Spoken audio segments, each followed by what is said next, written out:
என்வயிர் தமிழர்களுக்கும் அரசீற்றத்தின் வாயிலாக பார்த்து கொண்டிருக்கும் என் தமிழ்ச்சாதி சொந்தங்கள் அனைவருக்கும் இனிய மாலை வணக்கம். தொடர்ந்து இந்த காலத்துல நம்ம தாவை காட்சியை விமர்சிச்சுட்டு இருக்கோம். தப்பாவும் விமர்சிக்கல. எந்த இடத்துல அவர் நல்லது செய்யறாரோ அந்த இடத்துல பாராட்டிருக்கோம்.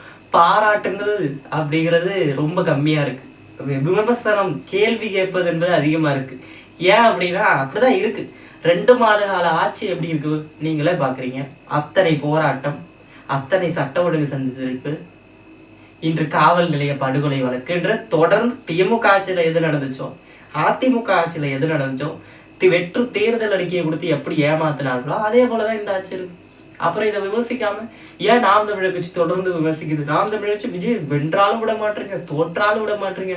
தாவேக்கா ஆரம்பிச்சதுல இருந்தே தாவேக்கா ஆரம்பிச்ச போது கொள்கை எதிரி, பெரியார முன் வச்சதுக்கு அப்புறம் கொள்கை எதிரி, திராவிடம்னு சொன்னதுக்கு அப்புறம் கொள்கை எதிரி.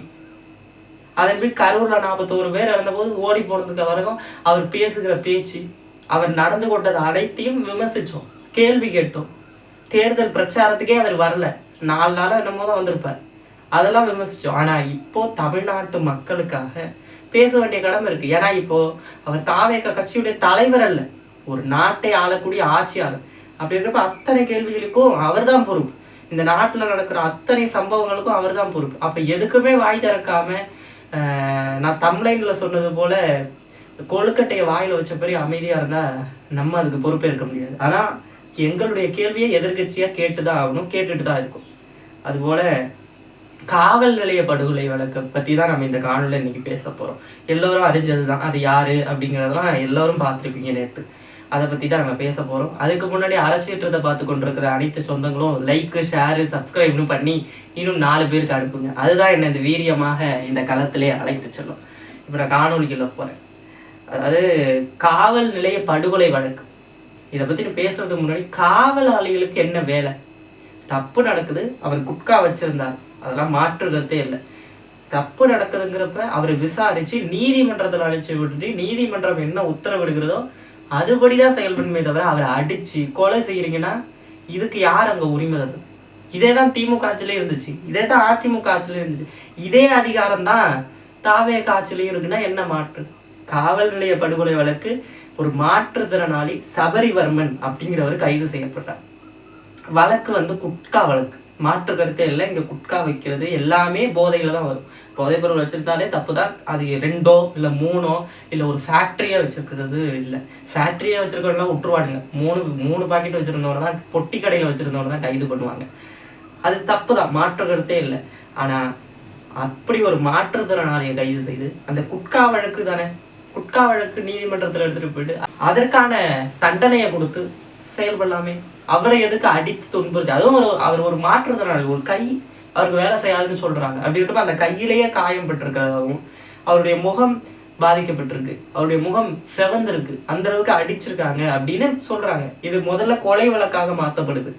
ஒரு போஸ்ட்மார்ட்டத்துக்கு அப்புறம் தான் தெரியுது ஒரு பச்சை படுகொலை, பச்சை காவல் நிலைய படுகொலை, காவலாளர்களா தாக்கப்பட்டிருக்காங்க. ஏன்னா உள்ள போறப்ப அவருக்கு ஒண்ணுமே நடக்கல, உள்ள போறப்ப நல்லா போறாரு, மாரடைப்புக்கான எந்த ஒரு சிம்டம்ஸும் இல்லை. ஆனா வெளில வரப்ப மாரடைப்புங்கிற செய்தி தான் வருது, அவர் கொலை செய்யப்பட்டிருக்காரு அப்படிங்கிறது நிரூபிக்கப்பட்டிருக்கு. ஒரு மாற்றுத்திறனாளி அவர் அடிக்கிறதுக்கு உங்களுக்கு ஒரு மனசாட்சிங்கிறது இருக்கா? அதே போல இந்த காவல் நிலைய படுகொலை வழக்குங்கிறது தாவேக்கால தான் நடக்குது. தாவேக்கா விமர்சிக்கிறதுக்காக அதை பேசுறோம்னு இல்லை, தொடர்ந்து இது நடந்துகிட்டு தான் இருக்கு. காவல் நிலைய படுகொலை வழக்குங்கிறது ஒரே தீர்வு நாம் தமிழர் கட்சி வந்தா மட்டும்தான் அதுக்கான தீர்வு. ஏன்னா நாம் தமிழர் கட்சி சொல்லுது காவல் நிலையத்தை, காவல்துறையே மாற்றி அமைக்கணும், அது ஒரு புது மறுசீரமைப்பு கட்டமைப்பை கொண்டு வரணும் அப்படின்னு தேர்தல் வாக்குறுதியில கொடுத்துருக்கு. அதாவது ஆட்சி வரைவில் கொடுத்துருக்கு. காவல் நிலையத்துடைய உடைய மாத்துன்னு சொல்லியிருக்கு, கேமரா வைப்புன்னு சொல்லியிருக்கு. அதே போல பல மாற்றங்களை உட்கட்டமைப்பை மாத்தி அதற்கான அதிகாரங்கள் என்னென்னங்கிறத தெளிவா குறிப்பிடும் அப்படின்னு நாம் தமிழர் கட்சி சொல்லியிருக்கு. அப்படி எதுவும் சொல்லியிருக்கா தாவேக்காவோ? அப்படி எதுவும் சொல்லியிருக்கா திமுக? சொல்லும் காவல் நிலைய படுகொலைக்கு நீதி வாங்கி தரேன் அப்படின்னு தாவேக்கா சொன்னிச்சு, தேர்தல் வாக்குறுதியில நிறைவேற்றிருக்கா. அப்புறம் எப்படி சபரிவர்மன் அடிச்சு கொண்டாங்க சொல்ல முடியுமா? காவல்துறையோடைய வேலை என்ன, காவல்துறையோட பொருள் என்ன? நான் முன்னாடியே சொன்னேன், காவல்துறையோட வேலை என்ன? வழக்கு இருந்தா நீதி வாங்கி தரணும், நீதிமன்றத்துக்கு அழைத்துட்டு போயிட்டு, அவ்வளவுதானே. அவர்களை அடிப்பதற்கு யார் அங்க உரிமை தந்தது? காவல்னா என்னங்க? மக்களுடைய நண்பன், அப்படிங்கிறீங்க காவல்துறையை. மக்களுடைய நண்பன் போலவா இருக்காங்க? அநீதி செஞ்சவனெல்லாம் விடுறது, தப்பு செஞ்சவனெல்லாம் விடுறது. ஆனா ஏதோ ஒரு குற்றத்துக்காக அதுக்கோ சம்மந்தம் இல்லாம அடிச்சு ஒருத்தனை கொன்னு ஒரு குடும்பத்துக்கு ஏதோ ஒரு மாற்றுத்திறனாளி, அவருக்கு 30 வயது. இன்று அந்த குடும்பத்தோட நிலைமை என்ன? அந்த குடும்பத்தோட நிலைமை என்ன? குட்கா வழக்கு தானேங்க. அவன் அதுக்கப்புறம் சரியான நீதி பெற்று அதுக்கப்புறம் அவன் சரியான தண்டனை வழங்கப்பட்டு அதுக்கப்புறம் அவன் வெளில வர போறான். அதுக்கப்புறம் அவன் திருந்தி வாழ போறான். ஆனா அதெல்லாம் விட்டுட்டு அவனை கொலை செய்திருக்கு. இதுக்கு பின்னாடி யார் இருக்கா விசாரிக்கிறீங்களா? 3 பேருக்கு மேல கைது செய்யப்பட்டிருக்காங்க. கருத்தே இல்லை. காவல் நிலைய படுகொலைக்கு வழக்குக்கு ஒரு தீர்வு வரணும்னா அது நாம் தமிழர் கட்சி ஆளும்போது மட்டும்தான் வரும் அப்படின்னு. ஆனா இதை வன்மையான கண்டனங்களை மட்டும்தான் நாம் தமிழர் கட்சி தெரிவிக்கப்படுது. இதை முழுமையா பரிசீலனை செய்து அரசு இன்று ஆளக்கூடிய தாவே காட்சி தான் இதுக்கு ஒரு தீர்வை தரணும். ஆனா அவரு இப்படி உட்கார்ந்துருக்காரு, ஒண்ணுமே பதில் சொல்ல மாட்டார். எதிர்கட்சியாக இன்று திமுக அமர்ந்திருக்கு. எதிர்கட்சி தலைவராக அண்ணன் உதயநிதி அவர்கள் அமர்ந்திருக்கார். கேள்வி கேட்க அவருக்கு தகுதி இருக்கா? கேள்வி கேட்க முடியுமா? எதிர்கட்சியாக இன்று இருக்கக்கூடிய திமுக கேள்வி கேட்க தகுதி இருக்குதானா? கிடையாது. ஏன்னா 30க்கும் மேற்பட்ட வழக்குகள் இருக்கு திமுக ஆட்சி காலத்துல. அவர்களுக்கு கேட்க எந்த தகுதியும் கிடையாது. முன்பே சொன்னல, அவர்கள் சட்ட ஒழுங்கை பத்தி திமுக கேட்க எந்த தகுதியும் கிடையாது. தேர்தல் வாக்குறுதியை வச்சு கேள்வி கேட்க எந்த தகுதியும் கிடையாது.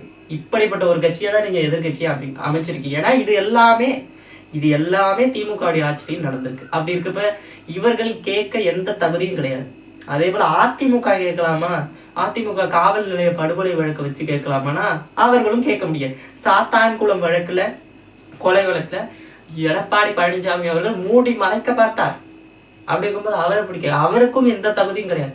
கேட்கிற தகுதி நாம் தமிழர் கட்சிக்கு மட்டும்தான் இருக்கு. ஏன்னா நாங்கள் இன்று ஆட்சி அமைக்கல, புது ஆட்சி, புரட்சிகர ஆட்சி அமைப்போம் அப்படின்னு சொல்றோம். புது ஏதோ தேசம் செய்வோம் அப்படிங்கிறோம். காவல் நிலையத்தையும் காவல்துறையையும் ஒரு புதிய கட்டமைப்பு, மறு கட்டமைப்பு செய்து, மறு சீரமைப்பு செய்து புதுசா அமைப்போம்னு சொல்றோம். அப்படி இருக்கும்போது இந்த காவல் நிலைய படுகொலை வழக்கெல்லாம் நடக்காது, இந்த காவல் நிலைய படுகொலை எல்லாம் நடக்காது அப்படின்னு சொல்றோம். கேட்கும் தகுதி நாம் தமிழர் கட்சிக்கும், வன்மையான கண்டனங்களை தெரிவிக்கிறதுக்கும் நாம் தமிழர் கட்சிக்கு மட்டும்தான் துணிவு இருக்கே ஒழிஞ்சு, திராணி இருக்கே ஒழிஞ்சு திமுகவோ அதிமுகவோ இந்த இடத்துல கேட்க எந்த தகுதியும் கிடையாது. அதே போல இன்று ஆட்சியில இருக்கக்கூடிய மாற்று அரசியல், இன்று ஆட்சியில இருக்கக்கூடிய தூய அரசியல், திமுகக்கெல்லாம் மாற்று, அதிமுகக்கெல்லாம் மாற்று, இந்த காவல் நிலைய படுகொலை எல்லாம் நடக்காது அப்படின்னு போராடிவார். அதாவது தாவேகா திரு விஜய் அவர்கள் போராடியது எத்தனை? மக்களுக்காக மக்களுடைய களத்துல நின்று போராட்டத்துல எத்தனை போராட்டம் பண்ணியிருக்காரு. இதுவே நாம் தமிழர் கட்சி ஆளுது. சீமானவர்களை பார்த்து இந்த கேள்வி கேட்டா எத்தனை போராட்டங்களை அடுக்கி வைக்க முடியும் தெரியுமா? இப்படி எதுவும் விஜய் அவர்கள் போராடி இருக்காருன்னா இல்லை. எனக்கு தெரிஞ்சு அந்த டிவிக்கே விஜய் ஹச்சுக்கோ அப்படிங்கிற யூடியூப் சேனல்ல போயிட்டு பாருங்க, ஒரு போராட்ட களம் இருக்கும். காவல் நிலைய படுகொலை வழக்குக்காக திமுகவை எதிர்த்து போராடி இருப்பார். ஒரு 5 நிமிடம் தான் அவர் பேசியிருப்பார். 5 நிமிட போராட்டம் தான் திரு விஜய் அவர்கள் பண்ணார். அவர் பேசி கிட்டத்தட்ட அது ஒரு 45 நிமிஷம் காணொலி. 45 நிமிஷத்துல 5 இல்ல 6 நிமிடம் தான் திரு விஜய் அவர்கள் பேசி போராட்டம் செய்திருக்கார். நாங்க வேர்வையை சிந்தி ரத்தமா மாத்தி இந்த காலத்துல இப்போது வரை, நேற்று வரை, இன்று வரை போராட்ட காலத்துல நின்றுகிட்டு தான் இருக்கும். ஆனால் ஆளை வச்சது போராட்டமும் பண்ணாம ஒன்றும் பண்ணாம திரைத்துறையிலேருந்து வந்த ஒரு நடிகர். நம்ம அதெல்லாம் மாற்று கருத்தை இப்ப சொல்லாது. அப்படி சாரி வேண்டாம் நீதி வேண்டும்னு திமுகவை எதிர்த்து இதே காவல் நிலைய படுகொலை வழக்குல போராடியவர் தான் திரு விஜய் அவர்கள். இன்று அவருடைய ஆட்சி, இன்று ஆட்சிக்கு வந்துட்டார். அவருடைய ஆட்சியில இது நடந்திருக்கு. இப்ப சாரி வேண்டாம் நீதி வேண்டாம் இல்ல, அமைதி வேண்டாம் நீதி தான் வேணும், அமைதி வேண்டாம் நீதி வேணும், நீதி வேண்டும்னு போராடினார். இன்று அவருடைய ஆட்சியில தான் சபரிவர்மன் காவலாளிகளால், காவல்துறையால் படுகொலை செய்யப்பட்டிருக்கார். பச்சை படுகொலை செய்யப்பட்டிருக்கார். அடிச்சு ஒரு மாற்றுத்திறனாளி படுகொலை செய்யப்பட்டிருக்கார். ஆனா இன்று வாயை மூடிட்டு இருக்காரு தமிழ்நாடு திரு விஜய் அவர்கள். என்ன பண்ண போறாரு? இப்படியே கோட நாட்டுல நின்னாரே அதே போல நிக்க போறாரா? இன்று ஒரு நாட்டை ஆளக்கூடிய ஆட்சியாளராக இருந்து கொண்டு அன்று கரூர்ல எப்படி அமைதியா இருந்தீங்களோ, எப்படி ஒரு தாவேக தலைவராக அமைதியாக இருந்தாரோ அதே போலதான் தமிழ்நாடு முதல்வராகவும் அமைதியா இருக்கார். இந்த இடத்துல எந்த ஒரு அவதூறு கருத்தையும் எந்த ஒரு பொய் கருத்தையும் வைக்கல. இப்போது வரை இந்த காணொலி எடுக்கும் வரை தமிழ்நாடு முதல்வர் அவர்கள் இதுக்கு பொறுப்பேற்கல. என் ஆட்சியில தான் இது நடந்திருக்கு, நான் இதுக்கு உரிய இழப்பீடு தொகையை நான் தரேன், இதுக்கு நான் பொறுப்பேற்கிறேன், நான் அந்த இழந்த குடும்பத்துக்கு அரசு வேலை தரேன்னு ஒற்றை வார்த்தை சொல்ல வெட்கட்ட தமிழ்நாடு முதல்வர் தான் திரு விஜய். கரூர்ல 41 பேர் உங்களை பார்க்க வந்து இறந்து போனவங்களுக்கு அரசு வேலை கொடுக்க திராணியும் தைரியமும் இருந்த தமிழ்நாடு முதல்வருக்கு அவருடைய ஆட்சியில், அவருடைய மானங்கெட்ட யோக்கியமற்ற சிகாமணி ஆட்சியில காவல் நிலைய படுகொலைகளுக்குள்ள ஒரு குடும்பமே பாதிக்கப்பட்டிருக்கு. அவருக்கு அரசு வேலையோ உரிய இழப்பீடுகையோ இல்ல பொறுப்பேற்கிற ஒரு வார்த்தை கூட சொல்ல பக்கற்ற தமிழ்நாடு முதல்வர் தான் திரு விஜய்.